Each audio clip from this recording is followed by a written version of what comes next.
Bienvenue à tous pour cette émission spéciale consacrée à un événement qui est plutôt rare. C'est un événement qui se produit environ 13 fois par siècle. C'est le transit de Mercure devant le Soleil. Alors, c'est un événement qu'on ne voudrait pas que vous manquiez. C'est pour cette raison que bien, dans cette émission, nous allons vous donner de nombreuses informations et plusieurs conseils pour que vous puissiez l'observer en toute sécurité. Alors, Pascal, pardon, je vais te demander quelques questions à propos de ce transit. Déjà, est-ce que tu peux nous expliquer ce qu'est une conjonction inférieure? Alors, en fait, quand on parle de conjonction, on peut parler tout simplement de rapprochement en fait, de deux astres. En fait, c'est quand deux astres ont des longitudes célestes géocentrées, en fait, ou sont égales. En fait, c'est un petit peu si l'on devait décrire. Alors, ça concerne déjà en fait les planètes qui sont inférieures, donc Vénus et puis Mercure. Et bien tout simplement, on parle de conjonction inférieure quand la planète est entre la Terre et le Soleil, et de conjonction supérieure quand la planète en question, donc Mercure ou Vénus, est après le Soleil, en fait, sur son orbite. Et sinon, qu'est-ce qu'un transit? Ah, un transit, alors, ne pas confondre avec un transit intestinal, quoique, puisque c'est un passage également. Il y a des similitudes. Donc, voilà, c'est ça. Alors, quand on parle de transit, on parle d'éclipse partielle. En fait, en astronomie, le transit désigne tout simplement le passage d'un corps céleste devant un autre, comme Mercure ou Vénus devant le Soleil, tout simplement. Voilà, et on comprend qu'une conjonction inférieure, c'est indispensable pour qu'il y ait un transit. Sinon, Mathieu, quel est le programme de cet événement? Voilà, donc je vais donner quelques horaires qui vont nous permettre de aborder le transit avec précision et de ne pas le manquer, dans les moindres détails. Alors, parce qu'en fait, tous les événements célestes sont extrêmement précis, c'est très bien réglé là-haut, et en ce qui concerne le transit de Mercure, eh bien, c'est une véritable horloge suisse. Alors, donc tout va commencer à 13h35, lorsque Mercure va effectuer son premier contact avec le bord du disque solaire. Alors, ça va se passer sur le bord est-sud-est du disque solaire. Alors là, c'est le tout premier contact, le moment où Mercure touche le disque solaire. 1 minute 40 plus tard, l'abordage est terminé à 13h37. Mercure est entièrement entré dans le disque du Soleil. Ça va être le passage ensuite qui va s'effectuer. Alors, je précise juste que je donne les horaires en heure légale française et non pas en temps universel. Donc, j'ai fait la conversion. Comme ça, vous n'avez pas besoin de le faire vous-même et vous avez juste besoin de regarder votre téléphone portable pour vérifier l'heure. C'est bon. 16h20. Mercure s'approche au plus près du centre du disque solaire. Mercure, donc, qui sera en plein milieu du disque à ce moment-là. Et là, à 17h14, c'est la douche froide. Le soleil se couche à Paris. 17h44 pour ceux qui sont à Brest, donc ils pourront en profiter un peu plus longtemps. Mais par contre, 16h54 pour ceux qui sont à Strasbourg. Et puis 17h45 pour ceux qui sont à Biarritz. Et 17h09 pour ceux qui sont à Nice. Donc voilà, malheureusement, le coucher du soleil va mettre fin pour nous qui sommes en France à cette latitude-là, à cette longitude-là, au transit de Mercure. Donc on ne pourra pas observer le transit de Mercure dans son intégralité, mais on pourra l'observer quand même dans une grande majorité, j'ai envie de dire. Alors ensuite, parce que on va en parler un petit peu, même si ça nous intéresse un peu moins, à 19h02, donc chez nous, il fera nuit. Mercure va entamer sa sortie par le bord opposé du disque solaire. Et puis, à 19h04, eh bien, la totalité du globe de Mercure est évacuée de devant le disque solaire, côté ouest-nord-ouest.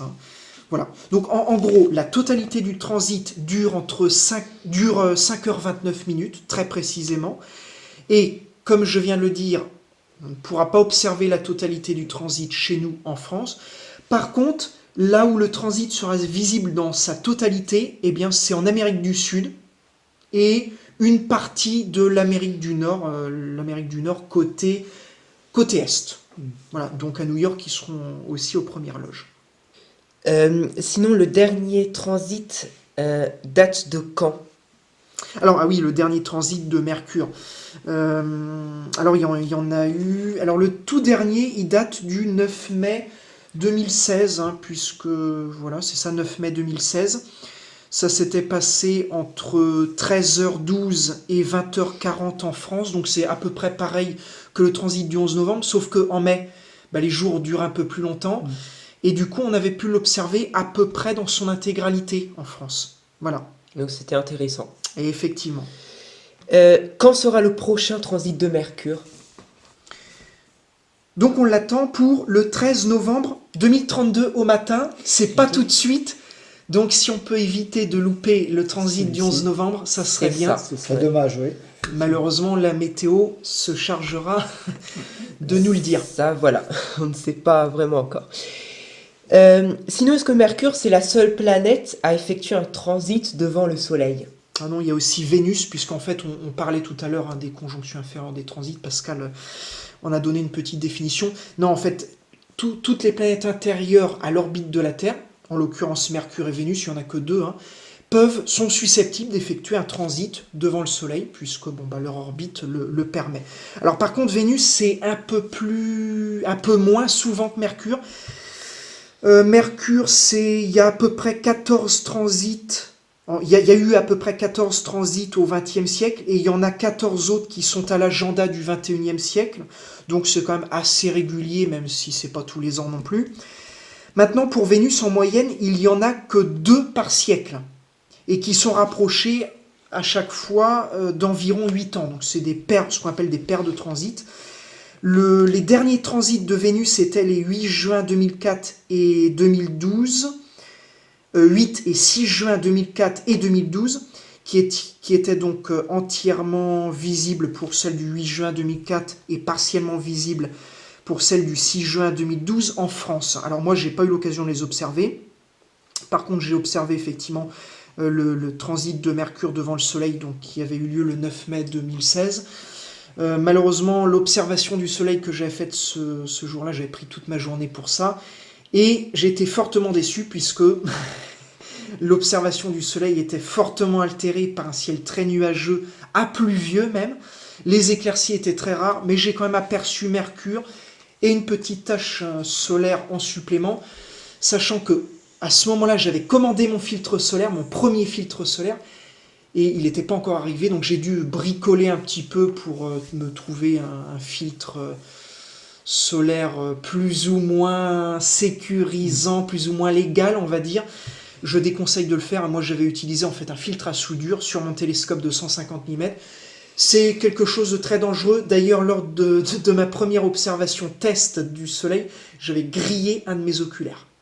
Donc c'est pour dire que, attention, prenez un filtre solaire qui soit dédié, ne faites pas du bricolage à côté. Voilà, vaut mieux d'ailleurs griller un oculaire que effectivement, son œil. Hein. Effectivement, oui. D'ailleurs, puisqu'on parle de ce qu'il faut respecter, quelles sont d'autres conditions à respecter pour observer? Alors juste avant, je voulais juste préciser, parce que je n'ai pas terminé avec Mercure et Vénus, en fait. Parfois, il arrive qu'en fait, les deux planètes, Mercure et Vénus, passent ensemble en transit devant le Soleil. Alors là, c'est des événements très rares. Et pour cause, puisque le prochain double transit de Mercure et de Vénus devant le Soleil est attendu pour préparez-le sur votre agenda, 26 juillet 69 163. D'accord, bon, on y sera. Bon, oui. Bon, si vous le loupez, il y aura un autre passage de Mercure et Vénus ensemble devant le disque solaire dans 222 500 ans. Bon. À noter aussi sur votre agenda. Hein. Aussi. Voilà, donc j'en reviens à ta question du coup. Donc oui, quelles sont les conditions à respecter pour observer ce transit? Voilà, c'est ça. Donc en fait, observer un transit sur le Soleil, eh bien ça revient à observer le Soleil directement. Et ce n'est pas une petite poussière comme Mercure qui en passant devant la puissante boule de feu solaire va en faire trembler la lumière. Donc autant dire que c'est quand même dangereux. Donc la méthode la plus sûre pour observer le Soleil est la méthode dite indirecte. En quoi elle consiste? Eh bien, c'est celle de la projection de l'image du Soleil sur un support ombragé à l'aide d'une lunette astronomique ou d'un petit télescope. C'est un peu plus délicat avec un gros télescope parce qu'après ça devient un peu plus dangereux, j'ai envie de dire. Donc attention quand même à être prudent dans la manipulation et de ne pas viser le Soleil avec l'œil collé contre l'oculaire ou au chercheur. Parce que là, vous vous grillez l'œil. Carrément, si vous le trouvez et que vous ne retirez pas l'œil à temps, c'est mort. C'est la dernière chose que l'on verra d'ailleurs. Effectivement. D'ailleurs, avec ce genre d'installation, attention également à la température à l'intérieur du tube de l'instrument, parce que là, on est sur un tube ouvert. Il n'y a pas de filtre solaire à l'ouverture. Donc, le Soleil parvient à mettre tous les rayons du Soleil sont concentrés directement à l'intérieur du tube et des optiques. Et donc, du coup, là, vous avez toute la puissance du Soleil convertie en je ne sais pas combien de fois qui vous arrive à la sortie. Donc, ça grimpe vite à l'intérieur du tube. Et ça peut endommager les optiques ou les composants du tube. D'autant plus si vous avez un gros instrument. Dans tous les cas, il est malgré tout préférable d'assister aux obsèques d'un télescope à plusieurs centaines d'euros que de se griller un œil bêtement en sachant que sa valeur n'a pas de prix et est dans l'immédiat irremplaçable. Alors il y a une méthode plus qualitative qui est la feuille Astro Solar à 25 €, qu'on trouve en format A4, qui est à monter soi-même sur l'objectif d'un télescope. Alors le format 4, c'est au maximum intéressant, enfin c'est au maximum utile pour un télescope de 150 mm. Au-delà, il va falloir prendre une feuille un peu plus grande que le format 4. Après, oui, effectivement, format 3, sans doute, et même encore plus après si on a vraiment des gros télescopes. Alors le filtre Astro Solar peut aussi être monté sur un support, donc c'est plus pratique pour une utilisation fréquente. Il faut compter 60 à 80 € pour un télescope de 150 mm, un peu plus de 100 € à partir d'un télescope de 200 mm, et puis moins de 20 € pour une lunette de 60 mm ou moins. Donc plus on a un instrument petit, moins on va avoir quelque chose d'onéreux. Attention à ne pas percer accidentellement la feuille et à veiller à ce qu'elle ne présente pas de point noir, ce qui indiquerait qu'elle est usagée, donc à jeter et à la remplacer par une autre qu'on va acheter toute neuve. Une solution alternative à l'Astro Solar est le filtre en verre optique, qui est en moyenne 2 à 3 fois plus cher. Pour un 150 mm d'ouverture, il faut compter 150 €, mais qui est beaucoup moins fragile et qui s'use aussi beaucoup moins vite. Alors ces deux méthodes permettent d'observer le Soleil directement avec un niveau de détail largement supérieur à la méthode indirecte. Et sinon, pour 1 000 € et plus, parce qu'il n'y a pas de limite maximum, vous avez ce qu'on appelle des télescopes spécialisés solaires. Alors il existe notamment des lunettes de 40 mm d'ouverture, donc c'est vraiment tout petit, mais alors vous avez un spectacle grandiose qui est garanti avec des protubérances et toute la panoplie que le Soleil réserve pour les grosses fortunes. Maintenant, c'est 1 000 € minimum, et puis il n'y a pas de limite pour ceux qui ont la passion du Soleil dans le cœur. Là, on a l'impression de ressembler à Arun Taziev au bord d'un volcan. Ah, effectivement. Voilà, en fait, il ne nous reste plus qu'une chose à savoir. Quel sera le temps? Est-ce que tu pourrais nous le dire, Pascal? Le temps, Oui. en ce moment, il est plutôt très changeant. Donc là, à moins effectivement de regarder les 3-4 jours qui vont précéder l'événement, on ne peut malheureusement pas le dire. Comment ça se passe. D'accord. Et comment ça va se passer exactement? Oui, parce que j'ai oublié de donner quelques petites précisions là en fait. Le disque de Mercure, en fait, quand on va l'observer au télescope, il est minuscule. C'est 10 secondes d'arc de diamètre apparent, sachant que pour un transit de Vénus, c'est 65 secondes d'arc. Donc c'est 6 fois plus gros pour Vénus que pour Mercure. Donc autant s'attendre à quelque chose de tout petit. D'ailleurs, pour si vous voulez une autre proportion, le disque de Mercure est 1900 fois plus petit que le disque du Soleil. D'accord. Donc il va falloir quand même pousser le grossissement sur n'importe quelle lunette ou télescope à partir de 70-80 fois de grossissement.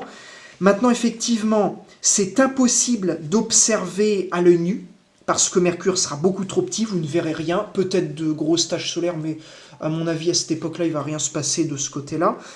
Parce que ça pourrait se faire, on peut observer le Soleil avec des lunettes spécialisées Eclipse, mais c'est pas possible de voir Mercure.